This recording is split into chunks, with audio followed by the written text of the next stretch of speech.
too often when we're confronted with very complex systems, we zoom off into two extremes. Either we have this like insane fear of the unknown, or we almost create this like sense of like reverence or awe or almost like worship of these systems we don't fully understand. And like the truth is, neither one is productive. And this idea of humility, of there are going to be limits to human understanding, not only is that, I think, more reasonable approach, but it's actually much more productive because those two extremes of responses, they're so emotional, they actually cut off any further understanding. They say, oh, we can't fully understand this stuff. Let's just stop entirely and either worship this thing or be scared out of our wits. But the true answer is no. We might never fully understand these things, but it doesn't necessarily cut off any sort of inquiry or any sort of questioning. And so I think that is what responsibility we have in relationships to these technologies, is being okay with recognizing we're not going to fully understand things, but still trying. Because I think the alternative, which is still living in this sort of like stylized enlightenment version, which is, oh, we can understand every single thing that we set our minds to. If you have that mindset, and then you then are confronted with a system you don't understand, you're going to be blindsided by it. And so rather than being blindsided, recognize that, no, this is the world we already live in, and that's okay. I don't know what the right balance is, but for me, it's more just a matter of we just need to be incredibly aware and deliberate about the kinds of changes and choices we're making in how we relate to our technologies. Because I think if we don't, then we just begin adopting new technologies and new systems and new pieces of software, or whatever it is, like willy-nilly, and just like, oh, this is a new thing, I'll do this. And as long as though we have kind of a sense of like, okay, what do we, I don't know, to go really philosophical and vague, if I have a sense of what the good life is, then I will be much more deliberate about the kinds of technologies I choose to incorporate into my life, because I want to make sure they allow me to kind of live that good life better. I don't necessarily think we're ever going to have a situation where, as a society, we are going to have, let's talk about like, what is the good life? But I do think we can have a little bit more of that kind of thinking. And I think that's not a bad thing, because that will give us a better sense of how we might think about adopting the kinds of things we want to build, or just the way in which we think about these systems on kind of a daily basis.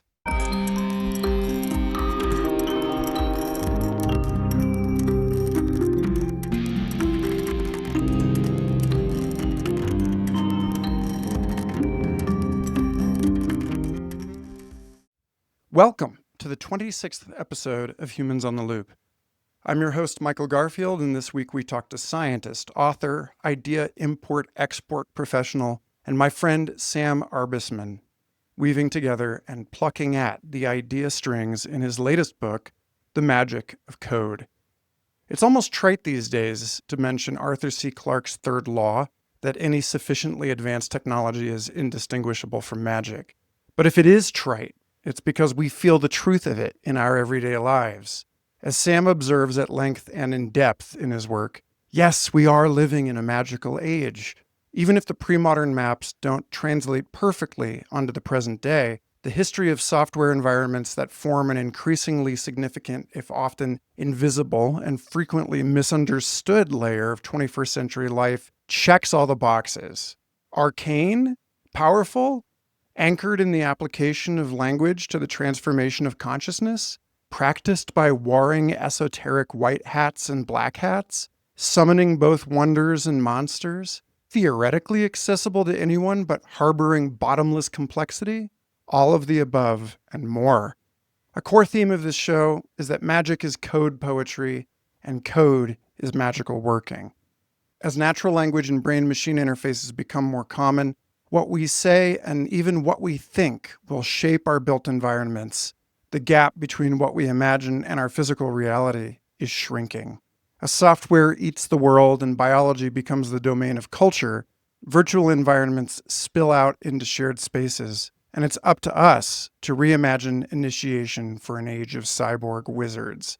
So who better to riff on this with me than Sam, scientist in residence at Lux Capital, adjunct professor and ex-lab senior fellow at Case Western Reserve University's Weatherhead School of Management, senior fellow at the Silicon Flatiron Center for Law, Technology, and Entrepreneurship at CU Boulder, and research fellow at the Long Now Foundation. He's also the host of the Orthogonal Bet, compiles ideas and trends at the Overedge catalog and the Humanistic Computation Project, and designs typefaces in his spare time. In other words, a delightful geek and well-rounded character. Sam and I don't see perfectly eye to eye about just where the analogy of code as magic works and where it falls apart, but that tiny bit of friction makes for a fascinating joint exploration into the liminal zones where our categories fray and their distinctions are, just like lines of code in the human operating system, constantly rewritten. At some point, it is worth it to accept that our explanations are only explanations, that there is always more to discover and deeper knowledge awaiting us, and yet there are undefined limits to our understanding. In this episode, we discuss code as algebra and fire, open source development and open-ended innovation, rethinking the nature of failure in the so-called Technocene, navigating simplicity and complexity, acceptable and unacceptable sacrifices to the incomprehensibility of our technologies, the squishy overlap between tech and biology, the co-domestication of software, bugs, and people, and the emerging age of ephemerality. It was, as it always is with Sam, a joy. I hope you get as much out of it as we did, and that you visit the show notes for links to Sam's book, his other work, and all of the illuminating resources we mention. But before we begin, a heads up to fellow explorers that I just released an interactive portal to the course I taught this summer at Weirdosphere, How to Live in the Future, as a public notebook on Notebook LM. This was a notoriously challenging 5 weeks of material covering everything from physics and evolutionary biology to media theory and the philosophy of language. Now, you can explore it in a structured mind map and chat with all of the lecture and discussion transcripts. I'm deeply impressed at how much easier this tool makes my unwieldy web of ideas to understand, and I invite you to visit the show notes for a link to check it out. Founding members on Substack and Patreon also get free access to all of the recordings and readings, and discounts for upcoming courses, about which I will have more to say soon. Also, our next members hangout is this Saturday, October 4th at 10 a.m. Pacific Time. It's a weird time to be alive, which makes it a perfect time to link up with other listeners for open-ended conversation and see what grows there. We've got a great group, and I hope you'll join us. Thank you for listening and for your support. Without further ado, Sam Arbesman.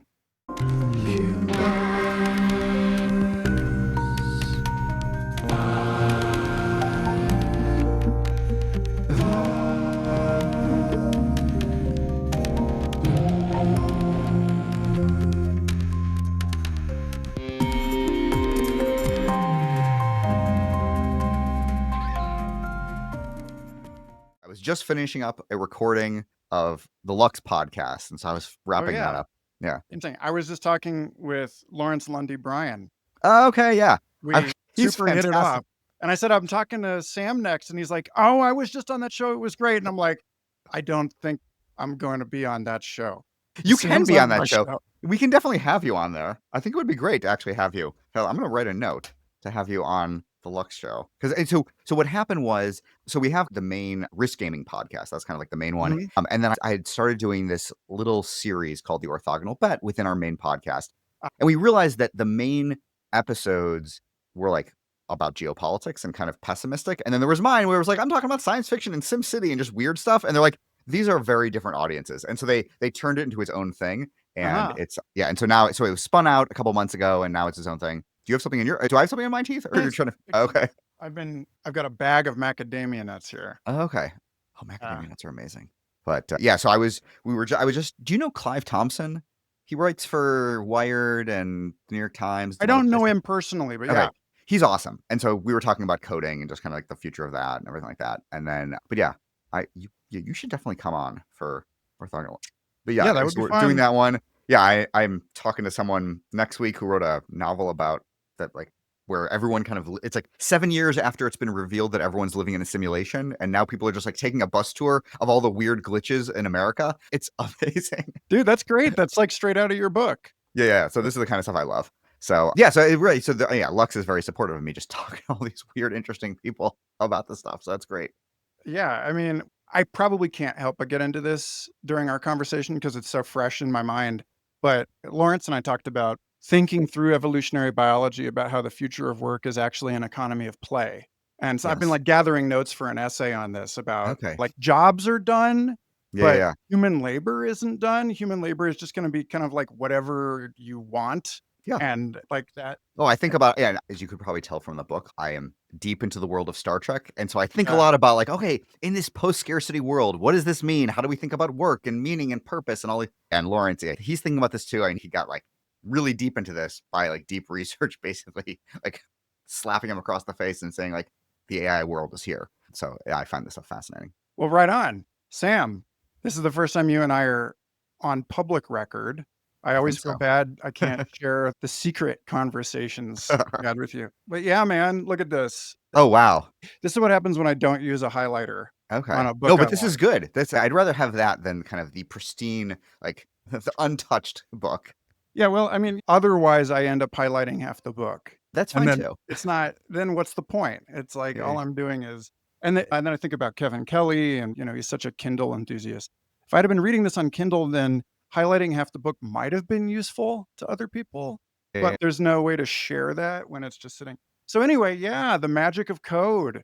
Very cool. Lots to talk about, but I like to address people before we start. So you and I have played this game before. Who are you? What That is is your deal? Where did that you was a good come question. from? How deep do you want me to go back in terms of the origins of Sam?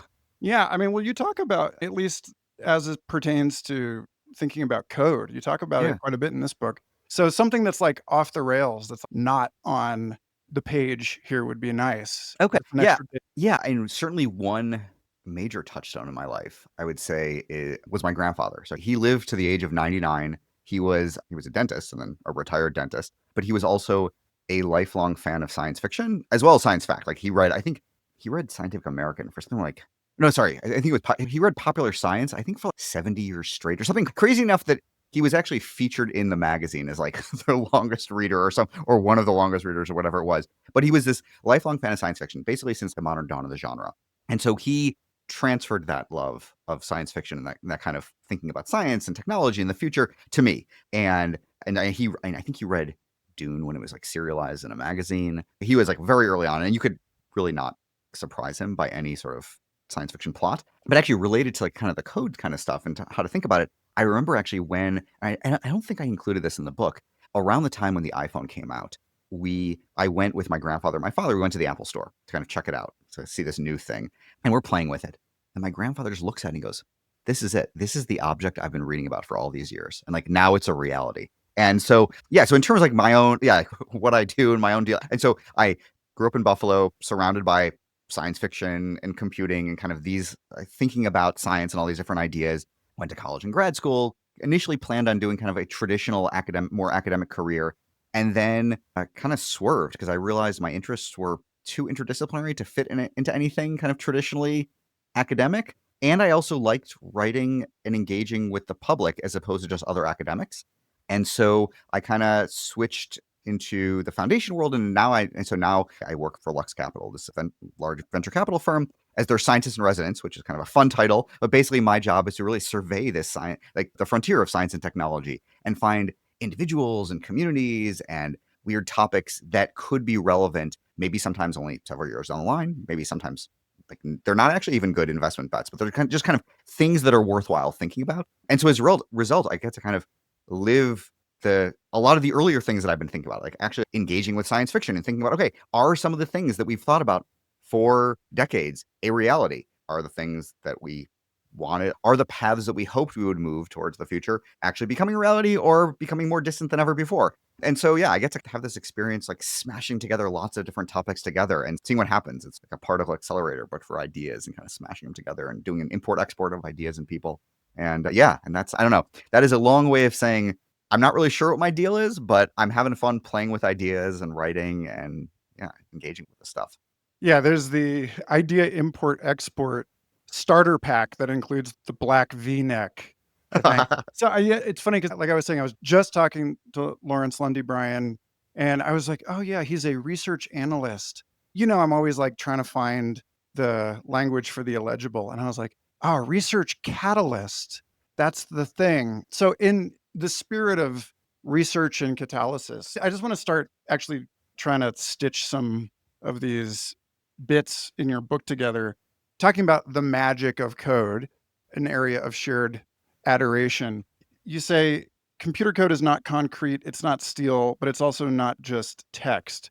Software consists of spells of crystallized thought.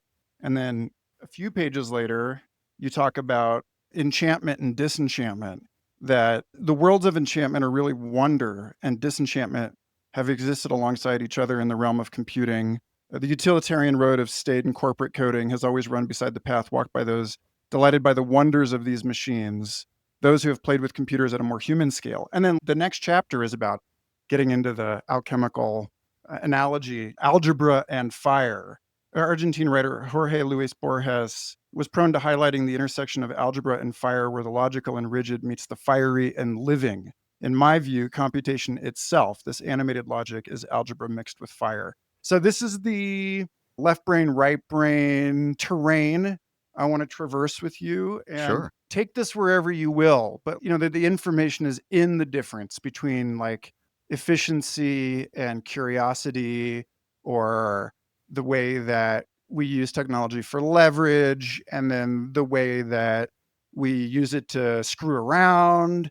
And I just want to hear you riff on this. Yeah. So when I think about like how people think about technology and computing now, I feel like there's kind of this like broken conversation or broken relationship where like we're either just using it for work, or sometimes we're adversarial towards it. We're worried about it. We're ignorant of it. And we are like, oh, like cell phones are ruining the world. And maybe that's true. But but when I think back to like my own experience with computers when I was younger, it wasn't that adversarial, or it wasn't that kind of broken. Like it wasn't like an either or of, oh, these things are just terrible or they're just for work or whatever it is. Like it was also stitched together through with this sense of like wonder and delight, which is kind of like what I'm trying to allude to there, which is that there was that like computation, like it didn't feel like it was just this, I don't know, branch of engineering or kind of just a tool for development or whatever it was. It really, and at least in my mind, like it was this humanistic liberal art that like when you think about it properly, it should connect to language and philosophy and biology and art and how we think and all these other different kinds of things. And so for me, and I think part of the goal of the book is to kind of like re-enchant. And to be clear, I'm not using like enchantment in kind of the like the idea of, oh, like we're surrounded by spirits and things like that. Or maybe we could be, and maybe I should actually use this more, at least when it comes to computing. But it's more about just the sense that there is this sense of wonder. And I mention in the book that the truth is like this enchantment and disenchantment, at least when it comes to computing, like having a sense of wonder versus kind of a more utilitarian perspective, like they have always coexisted. But I think too often the wondering stance has either been forgotten by most people or has been too separated from the utilitarian stance, even though recognizing properly, like these things should be tied together. Like the internet was a source of wonder, but it was also a place where people got work done and shared information, like early days of the internet or whatever it was. These things weren't an either or. And so for me, yeah, when I think back to like my childhood surrounded by computers, and to be clear, like my family was not like we weren't like computer engineers or anything like that. Like my father, he's a retired dermatologist, but he was just like an early adopter of computers. He was like, this is the future. I want to get involved with these things. And our first computer was the Commodore VIC 20. Then we kind of moved to early Macintoshes. But surrounded by like early programming, these early computers, the world of fractals and SimCity, like there was just this sense of wonder. And code itself also is this embodiment of these desires that we've had probably for millennia of using words and text to coerce the world around us. Like that's sorcery to a certain degree, and like magic. And it's not just the realm of ancient or medieval desires or like stories that we tell ourselves in fantasy or whatever it is. Like we now actually can do this kind of thing for real. And so therefore there's something to be said for taking it seriously, taking it as this kind of enchanting medium that is this weird thing that is a combination of text and idea and thought stuff, but also very real. And I talk about this later in the book. Like computing is deeply physical. And like we forget this often until weird things happen with bugs and glitches. And you realize, oh, wait a second. I don't know. There's some story I read where I think I included in the book where someone's Wi-Fi only worked when it was raining, or like this one department in some university could only send emails about 500 miles away. And like these things sound crazy, but it turns out it's because the world of the internet and code is still based on something very physical. And I think we need to recognize that the physicality and the magic and the ways in which code and computation touches upon all these different things is weird and wonderful and deeply messy. And to simply say, oh, we can engineer some of this away, or we should view it as this very staid discipline, it means we lose a lot of that messiness and weirdness and wonder. And so, anyway, I'll pause my riff right there. But yeah, those are a lot of the ideas that were kind of bouncing around my head as I was thinking about these things. Yeah. So, in service of my perverse fascination with dissolving our categories, like, I think over the course of this book, if I'm to treat it synchronically, like thinking back on the whole text as a single gesture, you start off making these distinctions. Well, you're like, oh, magic is like code. There are these really important distinctions between computers and biological systems. But then it's like watching the show with the reveal again. And I go back and I'm looking at how you are describing computing earlier on in the book starts to sound more like the way that you're describing the unique features of biology by the end of the book. Like, for instance, talking about this embodiment of it, the physicality of computing, and all of these weird little variables that are outside of the code itself, like about the epigenetic interaction, right, between what we are actually thinking about as executable instructions and this whole complex world. And you mention in Lev Grossman's The Magicians, Lev describes magic as even the simplest spell had to be modified and tweaked and inflected to agree with the time of day, the phase of moon, the intention and purpose and precise circumstances of its casting, and 100 other factors. And then it's okay, maybe setting aside the issue of is magic real, they were definitely onto something about the relationship between the intent and the complexity. Like, I listened to a great episode of Weird Studies where they were talking, I'm spacing on his name. I'll put it in the show notes.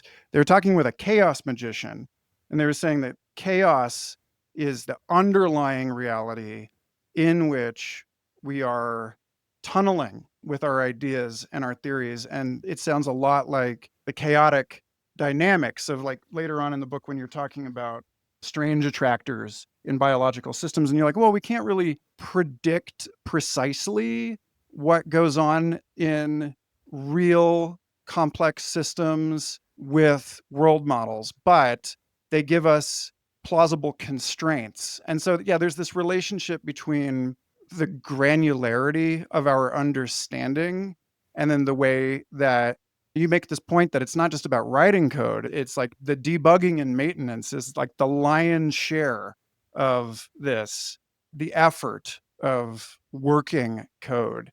So, yeah. Yeah, and I guess one of the underlying themes I think of what you're talking about there is almost just this sense of humility. Of there are limits to our knowledge or to how we can build systems or whatever it is. Like we are going to bump up against these things where it's debugging is a lot more challenging than we realize. These systems are a lot more deeply physical or kind of weird. And I think that is kind of at least one window into kind of the viewing computing as almost this like more like humanistic endeavor where like it's not just trying to build a system that does X or trying to understand some biological system or whatever it is. Like when properly construed, like this computing should be and computation, like it has this like universal solvent kind of, and I think that's the terminology I use in the book of like it dissolves all the different things that we think about.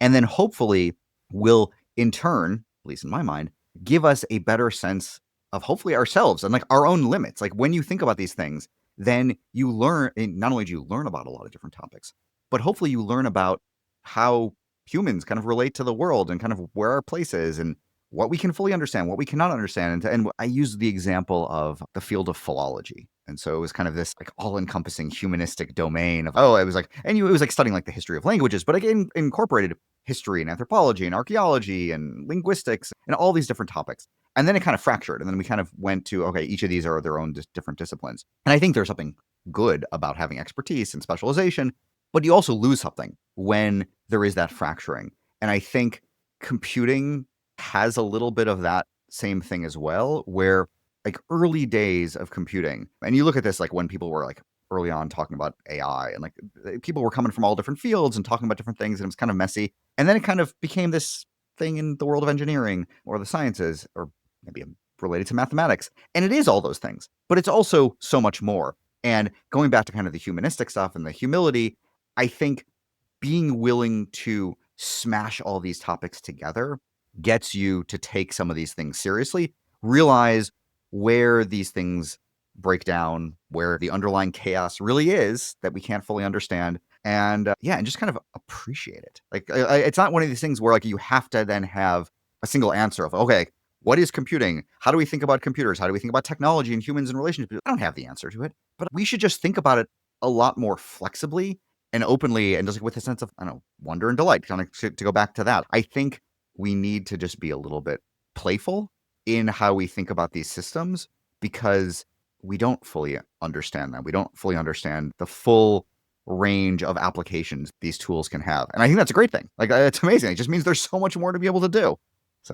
So yeah, that links for me into your chapter on open source and open-ended innovation. And it's funny, I was like, you're looking at the list of pre-publication readers at the end, and I'm like, okay, that must have been the one he gave Nadia Asparahova. Is like having written that whole book on open source, like trying to peg reader to chapter. How to check. Yeah, but so it's interesting because you talk about, we talk about all this all the time on the show, that the open-ended innovation of computing, you say, if creating open-endedness is the goal, giving up a certain amount of control is key. Some degree of mess is part and parcel of open source. So there's the mess in the information that you use to characterize biology. And I went back before the call and I really wanted to get into some of these real specific cases with you, because you talk about coding history and these fun, weird little vignettes and like little bits of coding culture. And you're talking about the way that variables operate and how, as you say, let's say variables can often have deep and complicated structures within them. You say, talking about like the true names in like Ursula K. Le Guin, like if you know this thing, you've got the, you have like power over it, or you have admin control. level access over somebody. And then you're talking about how global variables, for which the scope is editability of an entire program, you say a global variable is a true name with far too much power. This is sorcery of a magnitude that no programmer should be granted. Hence, the general rule is to avoid global variables as much as possible. So it's funny because like as the code gets more and more complex, the top-down kind of God level access becomes something that's actually ill-advised in working with these systems. Like you like actually no, you don't want to give it full spectrum antibiotics because you don't know what will happen, this kind of thing. So I have to imagine that people here are fairly savvy, but I did learn a lot about the inner workings in this book. So like a bit on, the way that software development rhymes with negotiating living systems, the way it rhymes with myth and culture, the similarities that you draw between these things. Yeah. Software, I think certainly with AI right now, like we know that like our software systems are massively complex. And of course, this was true well before these AI systems that we can't fully interrogate. I mean, like you look at, I don't know, Microsoft Office or various operating systems, or the software that runs your cars, because there's actually a lot of code inside cars. These systems are really complicated and big. And especially when it comes to like open source systems, and there is certainly a degree of design, but there's also a degree of evolution and change over time. And I think that the way in which we kind of build these systems needs to include and incorporate this idea that these systems are very complex. We don't fully understand them necessarily, or how these things will respond when we make changes. And so therefore, the most logical way to actually handle such complex systems is through this kind of iterative evolutionary tinkering approach. Like you change a little bit here, you change a little bit there, and then over time, okay, when I change this little thing, did it bite back? Did something go horribly awry? And which is why, and going back to like global variables, like the reason you don't want to use them too much is because they can change a lot in ways that you have no way of anticipating. And so you don't want to do that. You want to change a little bit at a time. And so in terms of how we think about certainly open source, but kind of just software more generally, is that when it is this large complex system that is a collaborative endeavor, like lots of people engaging with it, you want to think about it as almost this tradition. And I kind of use this example of like, ancient mythology or other textual traditions where there is a core, but then over time, people modify and change it. And so in the same way that like with like ancient myths, like an ancient Greek story, there is no real like one canonical version. There's kind of canonical versions over time, or there's a story and then people retell the story, people add to it, they modify it. And if people like those modifications, then it gets taken up by the next generation. And then people kind of do that. And the truth is, whether it's variants of Unix or other parts of software, or whatever, like that kind of tradition is the same way in which any large complex system happens or evolves over time. And in order to do that, though, you need to have this amount of open-endedness where it's not a single monolithic thing that can never be modified, or there is this possibility for combining it with other things, allowing for interfaces that allow one part of the system to interact with another system somewhere else, or where people can recombine bits and pieces together and see how they change over time. And so this is very high level, but I do think that, and you mentioned, you're quoting this idea of like innovation and kind of open-endedness. These ideas around tinkering and modifying complex systems and humility and open-endedness and innovation and how we tell stories over time and traditions and how they're modified and maintained and this balance between maintenance and innovation. These things, they're all delicate balances and they're all ultimately interconnected. Whether or not you're talking about, I don't know, a large scale infrastructure system, piece of software, a story that has been told for millennia, like the ways in which these things evolve have deep similarities. And of course, they're different in many different ways. But the beauty of thinking about complex systems more broadly is that if you abstract away the details, you can then find certain fundamental similarities. You find the differences too. But the similarities, I think, are really powerful and allow us to then say, okay, where does the analogy work? Where does it break down? How can we use this to then potentially take some idea from one complex system and apply it to how we think about these traditions?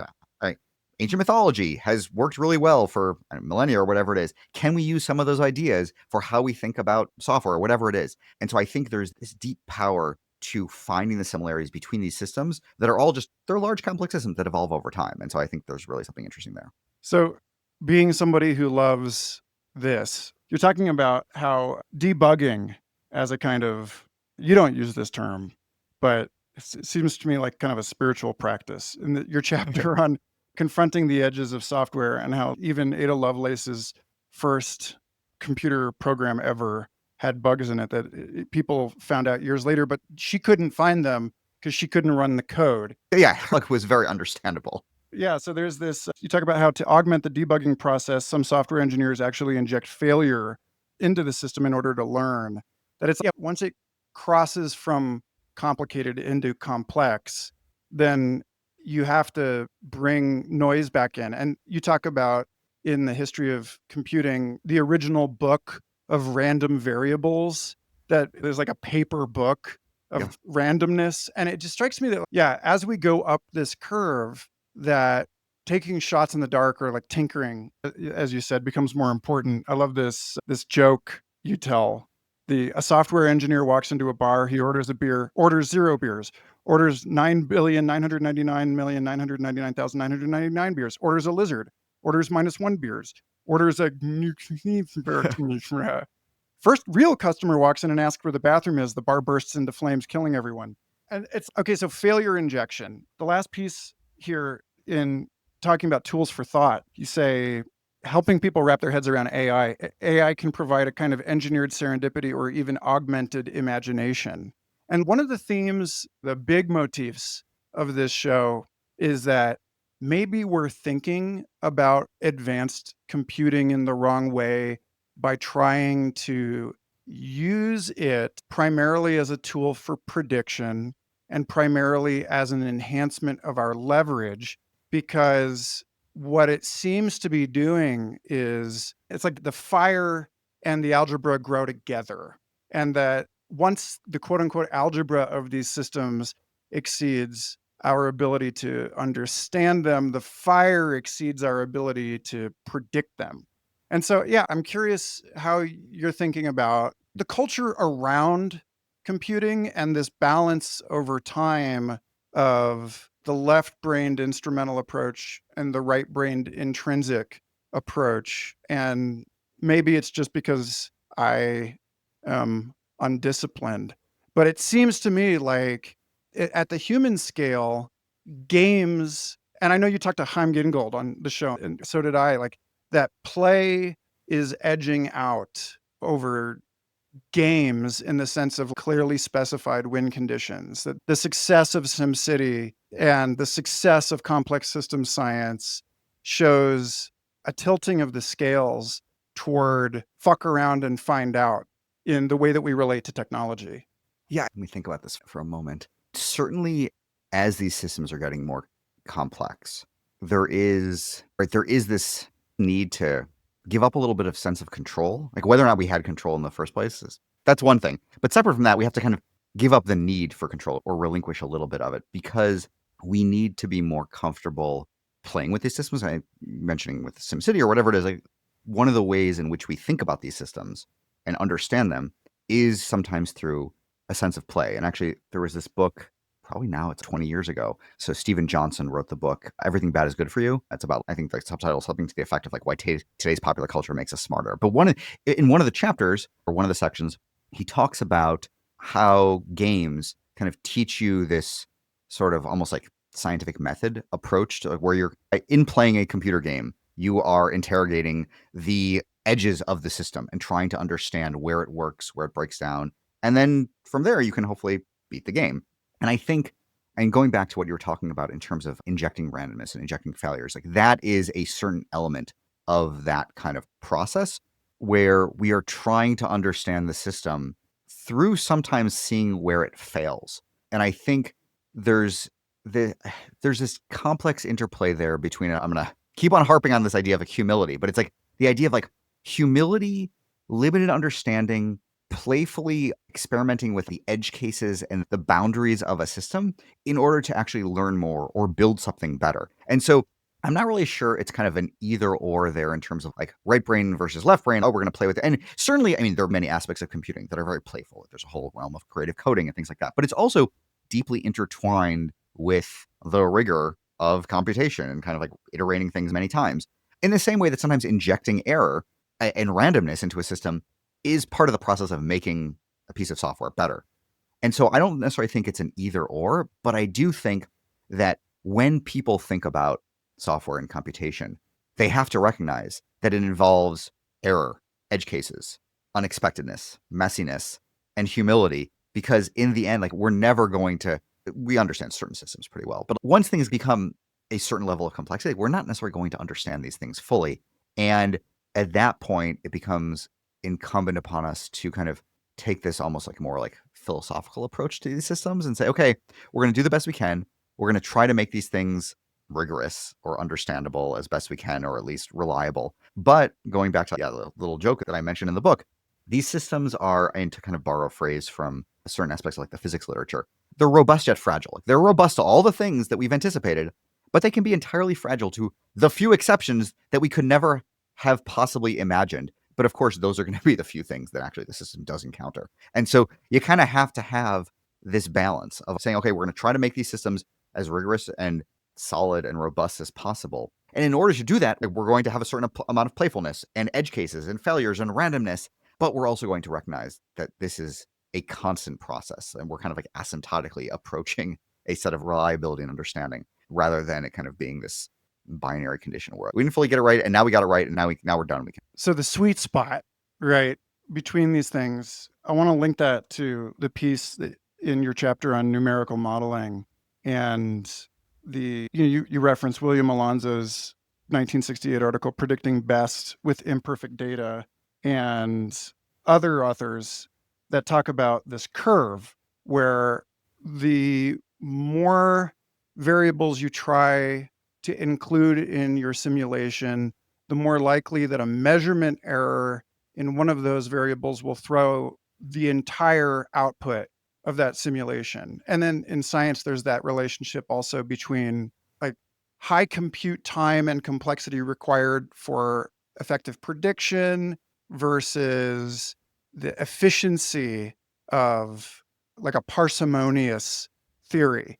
And then also this shows up in the aesthetics of code, like how different programmers, like you talk about Lisp being one of these incredibly elegant languages that specifies so much with so little. And so, yeah, there is still like that tension toward making things simple because simple is beautiful.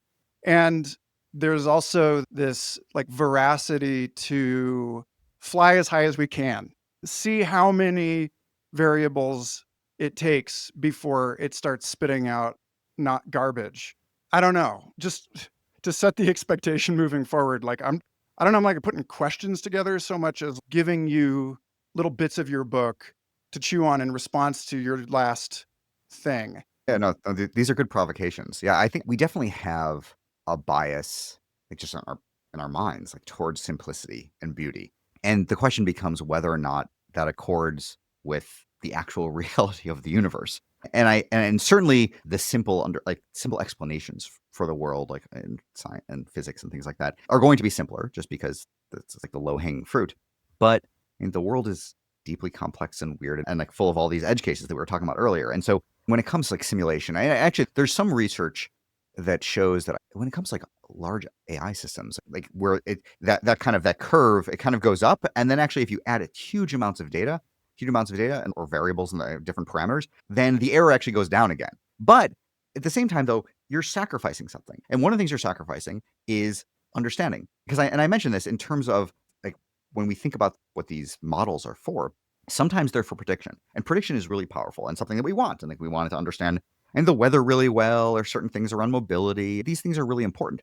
But another really important aspect of a model is to actually gain some sort of insight into how the system works. And our brains cannot handle a lot of variables and a lot of parameters. We don't do well with really complex models. And so we need a certain amount of simplification.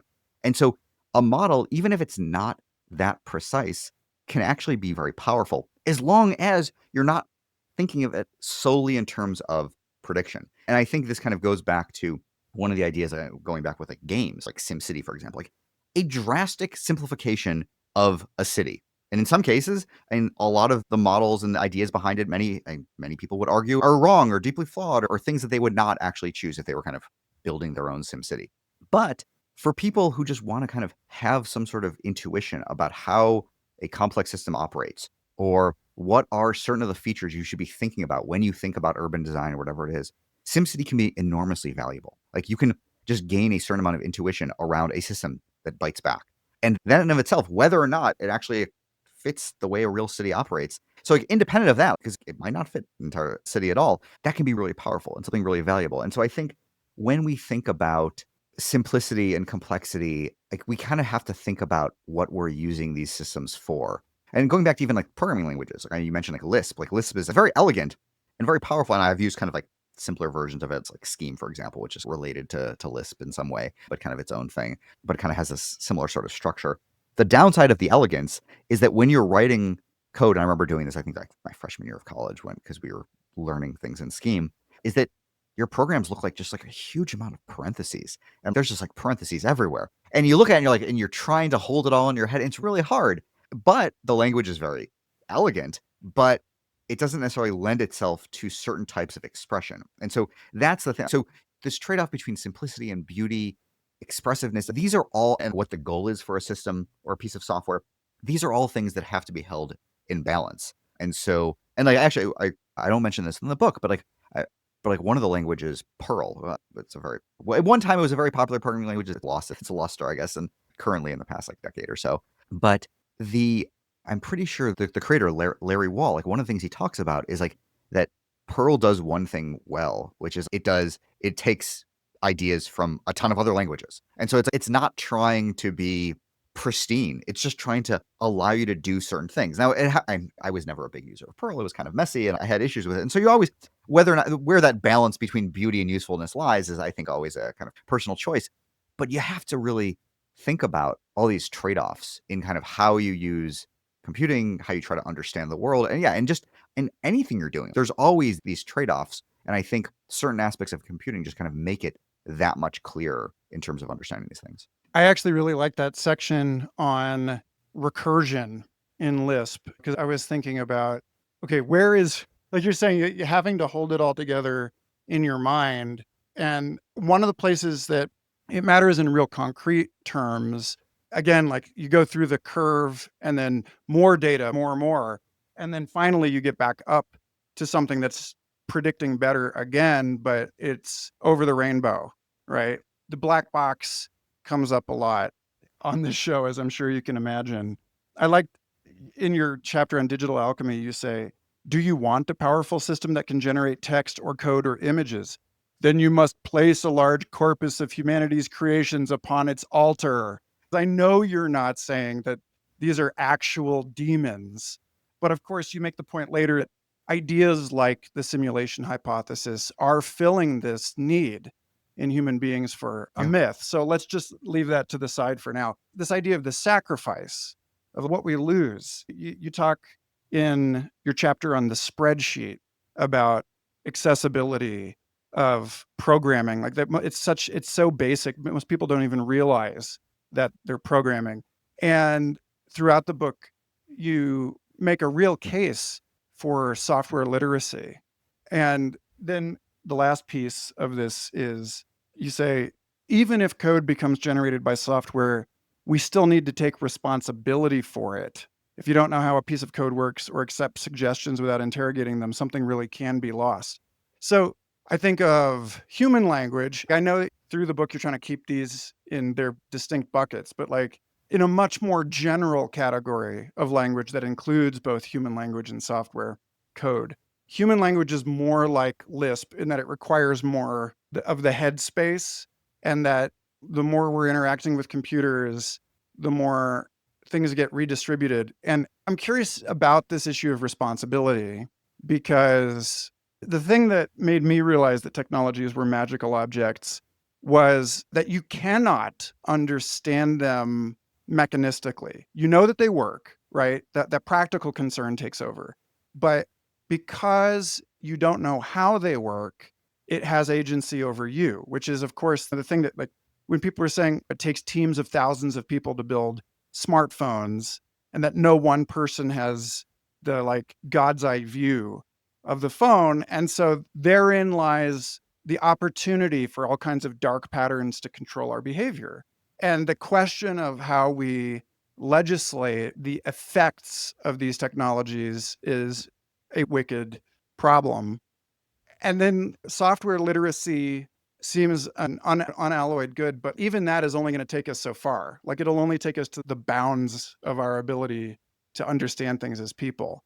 So like, what do you see as worth sacrificing here? Where do we place responsibility in these systems that are like, when William Gibson says that, surprise, AI is actually a coral reef made out of people, right? But except through AI, there isn't a single latency coordinating space where decisions are being made. And so like, what is our relationship to that? So can you say a little bit about the last thing you mentioned? Just to Yeah, make well, sure I like understand. the behavior of something like ChatGPT is something like the behavior of a corporation or a market, where you can argue that people do have inputs of different sizes to that, but that no one variable in the code of society, that we can't reduce it to us. And so the more we become entangled in the structures that emerge out of our interactions. Like years ago, I remember seeing David Krakauer gave that talk about how cumulative culture means that our collective understanding grows, but that our individual understanding becomes more and more partial relative to that. And so it's really not just a question about code, but like using the lens of code on this massive collaborative piece of software we call civilization. Like, how can we start thinking better about our responsibilities to understand what we're participating in and how to conceive of and allocate responsibility through that? Texas says, I won't believe corporations are people until Texas executes one. So yeah, no, this is really interesting. And I think I actually discussed this a little bit more in my last book, Overcomplicated, where I was talking about these like technological complexity and increasing incomprehensibility. And the way I think about it is understanding and responsibility. These are not, the kind of understanding we need in order to be responsible actors in this space. It's not a binary of either complete understanding or complete ignorance. Like understanding lies on a spectrum and probably some sort of high dimensional surface of like different types of understanding, whether it's certain aspects of software or technological systems or entire like society and civilization. Like there are lots of different ways of understanding these systems. It could be like I understand one really small part really well. I have an incomplete understanding of something kind of at a higher level or whatever it is. But I think the way to think about this, and you mentioned kind of like this idea of everything being entangled. So the computer scientist Danny Hillis, he actually has this idea that we've kind of moved from the Enlightenment. We had kind of complete understanding of the world to the entanglement, where everything's like so hopelessly interconnected. We no longer fully understand the system that we ourselves are part of. And I think there's a great deal of wisdom there because in some ways, because we're maybe no longer in the Enlightenment mode, we can actually then look to some of the ideas prior to the Enlightenment to see how people thought about these things. So if you go back into like medieval thinkers, I'll use one example that I'm familiar with. I assume there are others. I don't know, but this is a medieval scholar. So it was the philosopher and rabbi and physician Moses Maimonides. And in his masterwork, and so he lived, I think in the year like in the 1100s, maybe I think he died in like the early 1200s. And he, in his masterpiece of philosophy called The Guide to the Perplexed, he talks about things that humans will never fully understand. Like he actually gives a list. It's not like a huge list, but there are things like that only like the mind of God will understand. But he seemed fully okay with that. And I wonder if because of the idea of the Enlightenment that we've lost a comfort with recognizing our limits to understanding. Now at the same time, like I am very much a creature of the Enlightenment, and I love trying to understand things as much as possible. Like I want us to keep on trying, but we should be okay when we bump up against those limits. And so for me, it's like when I think about the like in terms of what is our responsibility in engaging with these technologies, too often when we're confronted with very complex systems, we zoom off into two extremes. Either we have this like insane fear of the unknown, or we almost create this like sense of like reverence or awe or almost like worship of these systems we don't fully understand. And like the truth is neither one is productive. And going back to humility, this idea of humility, of there are going to be limits to human understanding, not only is that, I think, a more reasonable approach, but it's actually much more productive because those two extremes of responses, they're so emotional, they actually cut off any further understanding. They say, oh, we can't fully understand this stuff, this kind of thing. Let's just stop entirely and either worship this thing or be scared out of our wits. But the true answer is no, we might never fully understand these things, but it doesn't necessarily cut off any sort of inquiry or any sort of questioning. And so I think that is what responsibility we have in relationships to these technologies is being okay with recognizing we're not going to fully understand things, but still trying. Because I think the alternative, which is still living in this sort of like stylized enlightenment version, which is, oh, we can understand every single thing that we set our minds to. If you have that mindset and then you then are confronted with a system you don't understand, you're going to be blindsided by it. And so rather than being blindsided, recognize that, no, this is the world we already live in. And that's okay. And I think about this in the context of I think it was when like the Apple Watch came out. There was some article, I think it was in the Wall Street Journal, where it was like discussing whether or not people are still going to buy fancy mechanical watches. And the answer is people still do this kind of thing. But they interviewed some guy who is, I think, a fan of mechanical watches. And he said, yeah, like when I think about the complexity involved in a mechanical watch, as opposed to a smartwatch, which is just a chip, I'm thinking like, just a chip, like these things are orders of magnitude more complex than a mechanical watch, but you've been shielded from it. And so like when you are fully confronted by it, it's going to blow your mind. And I think that is the world we live in. Like we are already surrounded by all these systems that you're talking about, but too often we're confronted by it. And so we need to have windows into these systems, even just a little bit, in order to kind of ease us into the fact that we are surrounded by these very complex systems, that true understanding and true ignorance, like it's not a binary. We can find some ways of understanding these things. That kind of tinkering approach is probably the best way to appreciate and kind of approach these systems. But we have to at least recognize this world with open eyes. Yeah. So you mentioned in here, and you don't quote them side by side. There's several pages apart, but there was a kind of an A-B rhyme in here where you mentioned Michael Levin talking about biological systems as the possible future of machines. And then in the next chapter, you mention Chris Langton working on A-Life and saying that software organisms might be the possible future of biology. And so I've been thinking about when you say we're surrounded by these things, you also make points such as computer errors illustrate both how we think about software and how computation is built from and impinges on reality. So like back to this kind of murky intertidal zone between what is biology, what is code. I've been thinking about the bit that you wrote about code injection, and you taught me a new word I love, homoiconicity. Yeah. Yeah. Before I even try to go here, I would like if you can just give people a little like a primer on this particular thing as like a place to stand on. Yeah, sure. And so yeah, the idea of like homoiconicity or software or a language that is homoiconic is it has this equation between code and data. And I'm probably not going to do it justice, but the idea is that that languages that exhibit this property, they can treat code itself, like the text, as data. And then the data can then in turn be actually executed. So it's kind of like this first class object that can then be manipulated itself. And so you could have a computer program that inspects itself or inspects other code. I mean, a lot of languages have this kind of varying degrees, and how people define this is a little murky and a little messy. And I imagine you're going to go in the direction of biology, but like biology also kind of has a certain degree of this kind of thing where it's the fact of like that you can treat like DNA can or RNA can operate on itself, and DNA or genetic information can be manipulated. And so right, there is this kind of very code-like property and like data-like property to biology. And that was the context within which I was kind of discussing this idea of homoiconicity. Yeah. So you make the point the code that describes living organisms, DNA, can be converted into proteins, but can also be operated on by proteins with enzymes themselves derived from DNA, modifying DNA itself. That's the homoiconicity piece. And then you talk about later breaking software through code injection. For example, buffer overflow, where a whole bunch of data is inputted into a computer program. And because it is more than the program expects, that data rewrites other parts of the program as well, since the data is now viewed by the machine as instructions instead of input. And you give an example of hackers reprogramming Super Mario World with a specific pattern of jumping into the computer game Flappy Bird, right?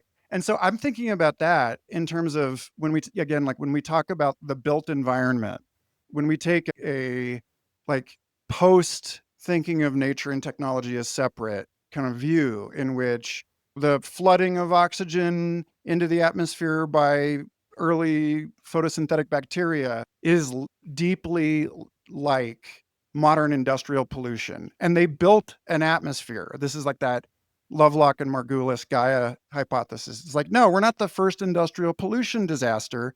Human beings live in this world that is the output of the industrial activity of billions of years of stuff before it. But now that we've built this thing that like our primary environment is this extra layer of code that is operating on us. And this is where it gets back to the magic piece of it, right? That again, the wizards that I'm willing to listen to, people like Alan Moore, talk about writing as magic. He says, because magic is simply the operation on your consciousness of language. And so I feel like the buffer overflow thing is strongly analogous to like reading a book that blows your mind, or the way that our own psychology seems to be changing as we move into new media environments. There's that question I talked about with Outer Paris. Is there a relationship between the fact that we spend so much time online and that so many people now are self-diagnosing as ADHD, which seems to be this attention pattern that is adaptive to really highly variable and information-rich environments? You say, we've come full circle. We started by speculating about computer code as magic, and now by taking seriously, at least a bit, the idea that we are living in a computer simulation. This is on the simulation hypothesis as thought experiment that we don't need to come to a conclusion about chapter. We might have to think about magic as high-level hacking. Yeah, like I wonder about, again, the effect of computer code on human language, human consciousness, human biology. And you're somebody who scans the horizon of the frothy edge of technical implementations of this stuff. And even if right now you have a an Enlightenment era attitude about these things being distinct categories, how might you see them remixing and troubling these categories as we move forward? Yeah, I mean, that's a fun question. And certainly, and going back to you mentioned like Mike Levin's work, I think that like some of his work is kind of one of these sort of like leading indicators. In the chapter where I discuss biology and computation and the ways in which they're similar and different, and the ways in which that kind of analogy of biology as code kind of breaks down.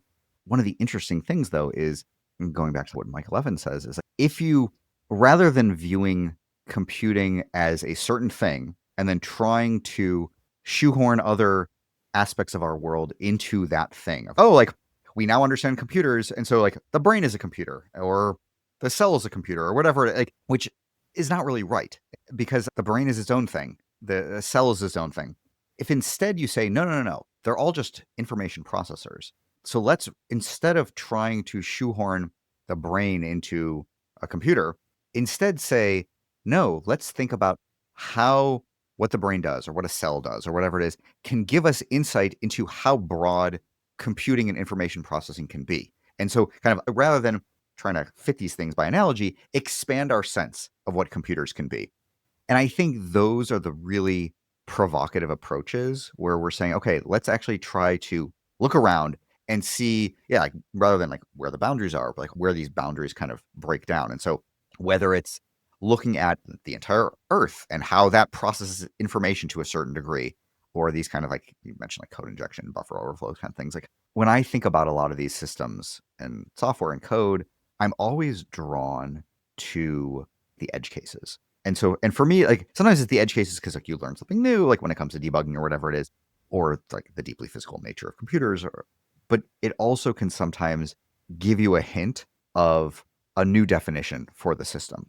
So like when you say, okay, here are the following 10 ways in which a cell is similar to a computer. That's great. And that's interesting. But now give me the 10 ways in which a cell is not like a computer. And then let's use those ideas to help us expand how we should think about computers, or how we should build new types of machinery. And then in turn, like when we think about like the brain as a computer, or whatever it is, or the like, and because like with AI, for example, like right now, like these large language models, they're good at certain things. They're also very bad at many things. And I don't actually know the current state of the art, but there was a certain period where LLMs are really bad at doing mathematics because like, they're based on language. And rather than trying to make them better at math, although I think that's laudable, instead say, okay, what are the features of let's like lean into that, like that badness. And so people have talked about, I think a friend of mine has referred to them as like fuzzy processors or something like that. Like let's actually just take these things as they are and use that to expand the sense of the ideas of processing and chips and computers or whatever it is. And I think that's always going to be much more fruitful in some really exciting ways, because it forces you to expand your definitions and change how you think about these things, or think about, okay, what are the truly fundamental things and processes that these systems are doing, whether it's like information processing, whether it's a laptop or a cell, or I don't know, an ant colony, like an anthill, like they're all doing similar kinds of things in some ways, and other ways they're doing deeply different things. But let's see where the similarities are, where the differences are, where the edge cases are, and then use that to expand our notion of what these systems are. So, in the spirit of that, you mentioned your friend Matt Bitker, who refers to some of the process of debugging as actually not getting rid of, but domesticating bugs. You say Max will take unexpected and anomalous behaviors he discovers in one setting and repurpose them, turning these weird new actions into features elsewhere. This gives new meaning to the old defensive comment of programmers: it's not a bug, it's a feature. So I think this is the boundary I keep kind of swishing around, which is the boundary of intentionality, or like interoperability, right? Where it's the ability to turn a bug into something intentional points to the same kind of coevolutionary nexus that I'm curious about when you make the specifications about how human language differs from programming language. And you acknowledge that we're in a time when English is at a very abstracted level It's getting of to the become a code, programming language, yeah. getting to be a programming language. But what's also happening is that living in this built environment always has. Jessica Flack talks about when we come together in collective computation, the top-down pressure, the social contract, and we have a contract that's like embodied in the design of our spaces that I talked about with Robert Poynton, how like having what you intend to be the same conversation, but you've set the people up around a different table or you're holding it in a different room or whatever, that constrains it. And it's part of, in the broadest sense, the language or the information processing or the code or whatever of these structures that are not merely software or hardware. The last piece is I had Adam Aronovich on back when this was still Future Fossils, and he keeps this blog of the weird things that people do on social media. And like one of them was the TikTok phenomenon of people pretending to be robots, which I felt really spoke to the vibe right now of like, as we try to make machines more lifelike, the pressure that these environments put on us is to become more and more regulated in our behavior. Like when Doug Rushkoff talks about the influence of a central clock tower on medieval cities, or like the wristwatch, like suddenly we are keeping time by the second. And so I'm thinking about the co-domestication of software bugs and of people who are like bugs in this enormous technological evolving thing. You know, you spend a lot of time in this book about retaining our humanity, or like using technology to serve our humanity, but also that we need to not make the God of the gaps mistake of just saying whatever people are is what machines can't do. So yeah, I hate collapsing all of this down into, No, it's fine, though. This is good. Yeah. And certainly, so starting with the God of the gaps thing, I think it's very interesting, right? Because what our systems are able to do, I think, is going to continue changing and moving forward. And like anytime you say, oh, like it's great, like that AI can do this, but it can't do X. And so therefore, that's the thing that makes humans special, and we'll always be able to do that. That seems to be a constantly moving target. And so I think it's much more important to say, let's think about what we care about doing. Kind of, and I talk about this as like, what is our like quintessential humanity? And then focus on building systems that allow us to do those kinds of things better, as opposed to kind of eliding those kinds of things away. But more broadly, when you're talking about like domesticating bugs, domesticating humans, how to think about this, I think this goes back to what we were talking about earlier of kind of that balance, that dance between like enchantment and disenchantment within computing, which is on the one hand, there's all this weirdness. And on the other hand, we want these systems to just get jobs done. And we have to balance that. And I feel like there's this like wave that we have to ride, where on the one hand, we need to use the weirdness of computers and harness it for productive goods. On the other hand, though, the productivity of the machine and the power of computers themselves can also be a great source of weirdness and delight. And we can't forget that. And we have to always balance those two things together in order to make sure that the systems are working in service of our humanity. Now, how to do that, that's not always easy. But when I think about like domesticating people around computers, and I think I mentioned this in the beginning of one of the chapters around like the QWERTY keyboard. Like we learned how to express ourselves like in text by learning how to use a specific really weird layout of a keyboard.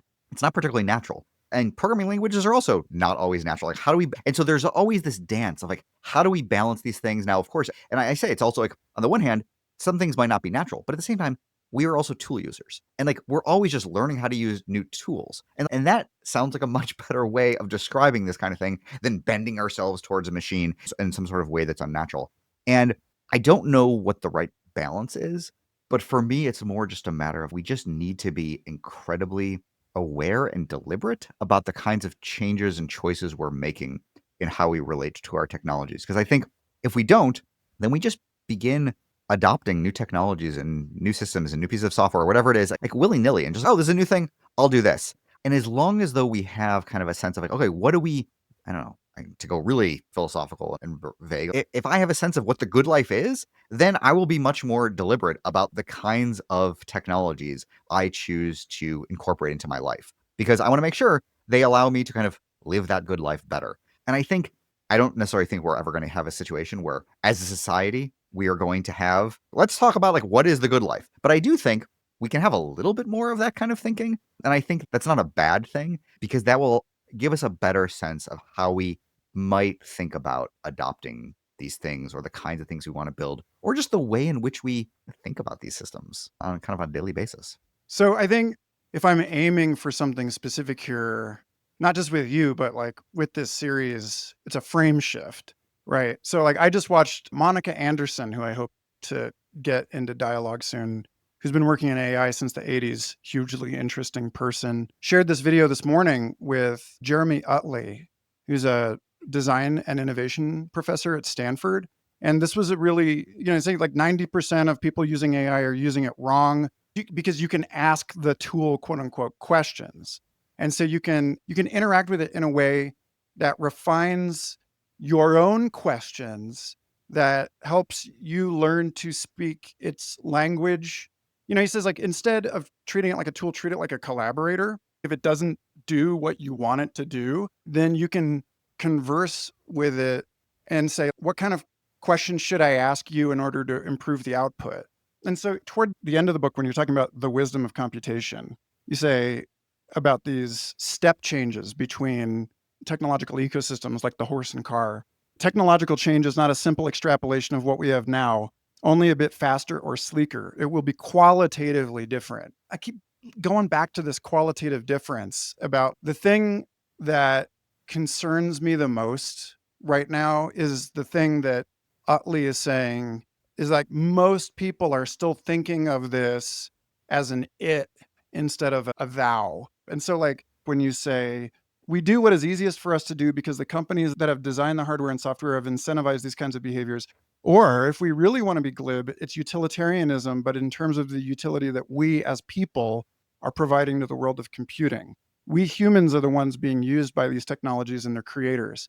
And I think that is the logic that we can trace back to the beginning of this, like Facebook as central cybernetic control chamber of social memetics.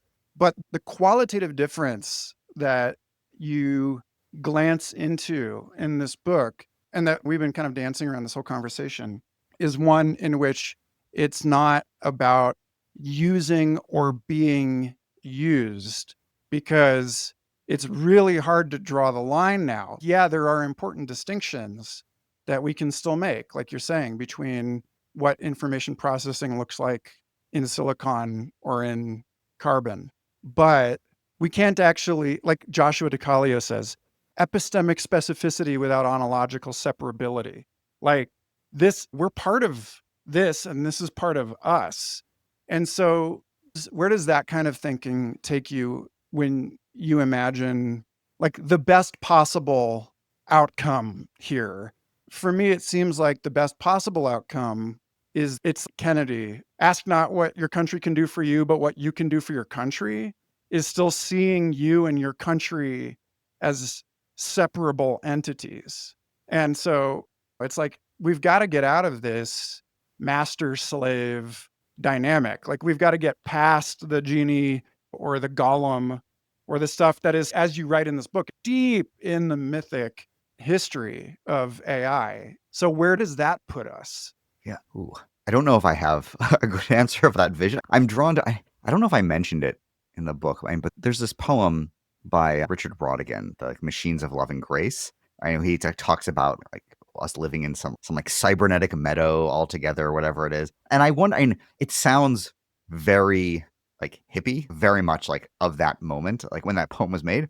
But the truth is, I feel like we could do a lot worse than that vision of this kind of this like mutualistic relationship between these things. Because I think exactly what you're saying. Like on the one hand, it's harder and harder to distance ourselves from these technologies. That ship has sailed. Like we are like these things are very much part of the world that we live in.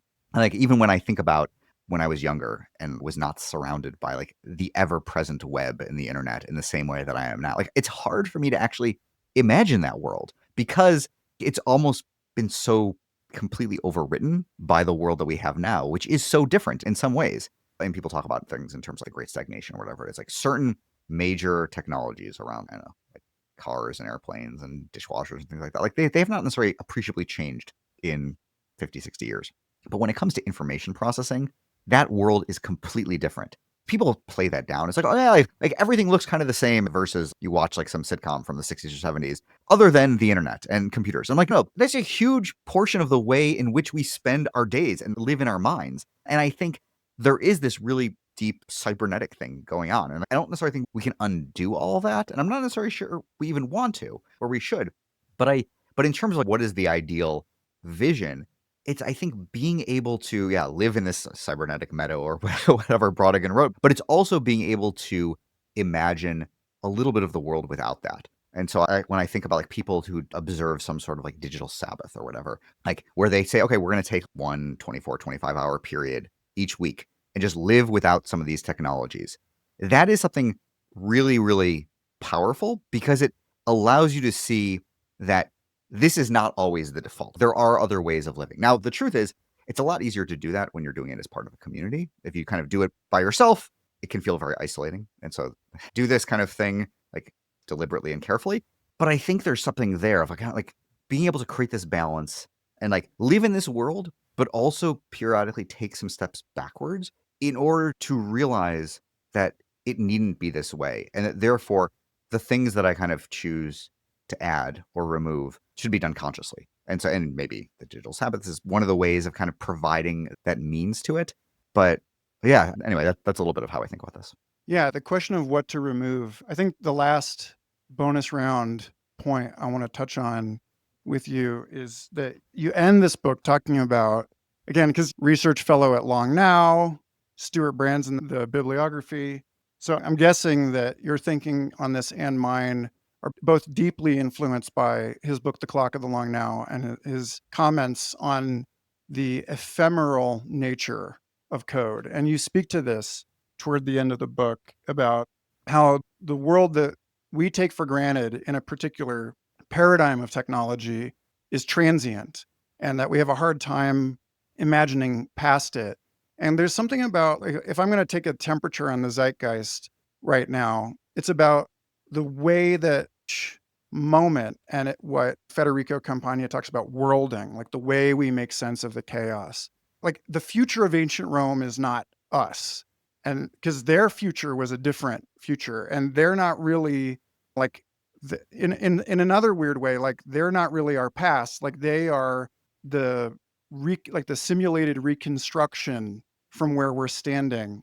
And so there's this, when you talk about, you quote Alan Perlis, computer scientist, who says, is it possible that software is not like anything else, that it is meant to be discarded, that the whole point is to see it as a soap bubble? And I think about vibe coding, and I think about how the more lifelike technology becomes, the less it looks like we invented that. And now we have it there forever. It's these ephemeral like utilities that we call into being, saying like Star Trek, I need you to do this. And then it writes a piece of code for that function. And then in the next scene, that memory and that compute has been reallocated to something Yeah. else. I think a lot of people are scared at that kind of a thought because we imagine that we are building incrementally on progress and that every new thing expands it. But I'm curious to hear you riff just in closing on like this show 9 years ago started with this idea that one day I'll be able to dig all these up and make a computer simulation of myself. Or not me, somebody will do this.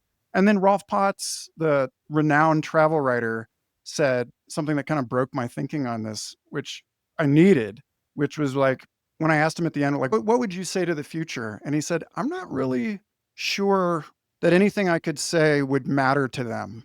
And I kind of hope it doesn't. Like, I kind of hope that they have their own problems.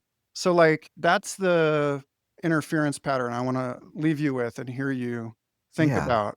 Certainly one thing I've thought about is that potentially one of the reasons why big tech has been so warping of our culture is because it's trying to change the world while building upon something that is inherently transient. Like it's using software, which is like this very evanescent kind of thing, but it's also trying to like change the world very quick. And so as a result, it has to change the world as quickly as possible before all this stuff kind of pops like soap bubbles. Now, it's an oversimplification, but I do think we need to be aware of like when there are these mismatches of timescales.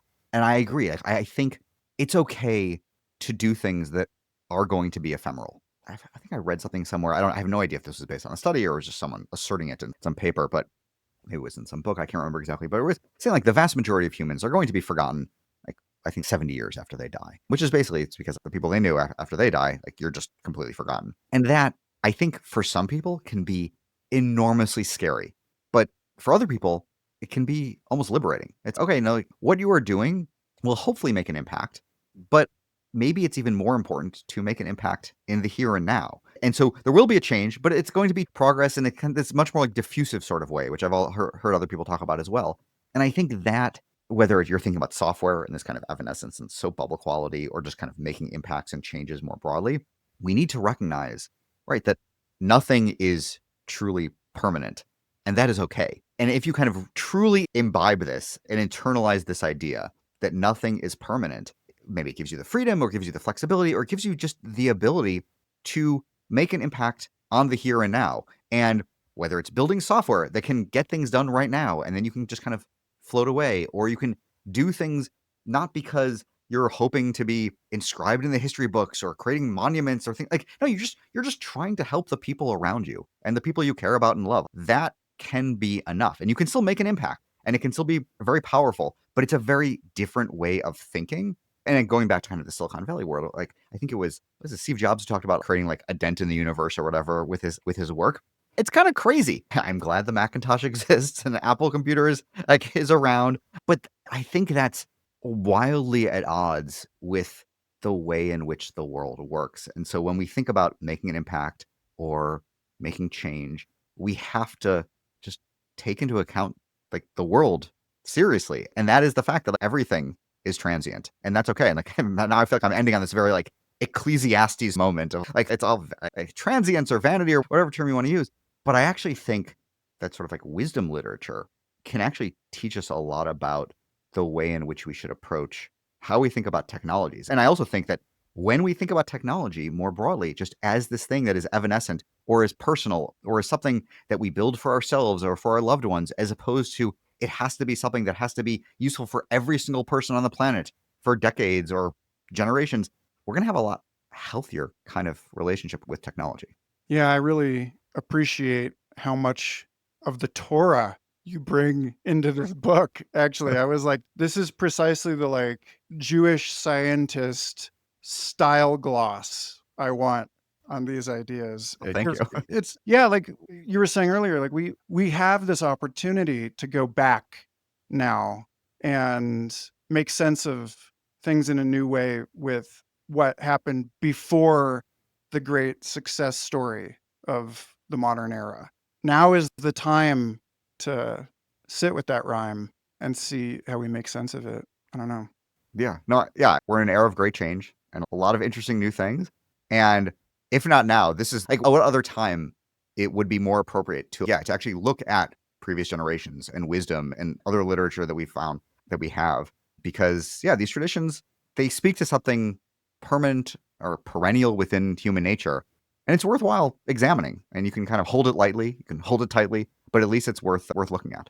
On that note, I hope that publishing this conversation confers some sort of instrumental reward to you and the success of this book, but it's always intrinsically satisfying to talk. Likewise. Thank you very much. Listen to his shows, folks. Plural. Cool, man. Thank you. Thank you. Thanks again for listening. Humans on the Loop is a listener-supported project committed to making public goods that help us dream better together. If you like these conversations, find a link to the Discord server in the show notes. Subscribe and review the show wherever you listen, and consider becoming a patron at humansontheloop.com, where you will also find my enormous list of recommended books, an interactive knowledge graph, and years of provocative writing. Our next dialogue is with futurist and strategist Rima Bashernetsan, founder and CEO of Dialogue, on the intersection of business, technology, and human connection. Until then, stay tuned and remember, imagination and attention are our greatest natural resources.